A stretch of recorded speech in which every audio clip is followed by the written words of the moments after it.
Hello viewers, আজকে আমি vegetable chop বানিয়েছি। তো সেই রেসিপিটা তোমাদের সাথে শেয়ার করতে চাই এই ভিডিওর মাধ্যমে।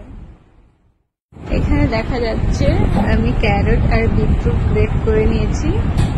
আই উড সে এটাই সব থেকে ডিফিকাল্ট পার্ট ভেজিটেবল চপ বানানোর। তো আলু অলরেডি বয়েল করতে দিয়ে দিয়েছি, আর এখানে দেখা যাচ্ছে জিঞ্জার আর গ্রিন চিলি রয়েছে কাট করা। ভেজিটেবল গুলোকে কুক করা হয়েছে লো ফ্লেমে 10 minutes with all the spices. ঠান্ডা হয়ে যাওয়ার পরে একটা একটা করে চপের শেপে বানানো হবে। ফ্লাওয়ারের মিক্সচারে একটুখানি ভিজিয়ে নিয়ে তারপরে বিস্কিটের গুঁড়োগুলো লাগাতে হবে গায়ে ভালো করে। এটা দুবার চলবে এরকম প্রসেস। চপের শেপে চলে এসছে, এখন শুধু ভাজার অপেক্ষা। চপগুলোকে এবার ভাজা হচ্ছে। হয়ে যাচ্ছে কি সুন্দর লোভনীয় লাইট ব্রাউন কালার হয়ে গেছে।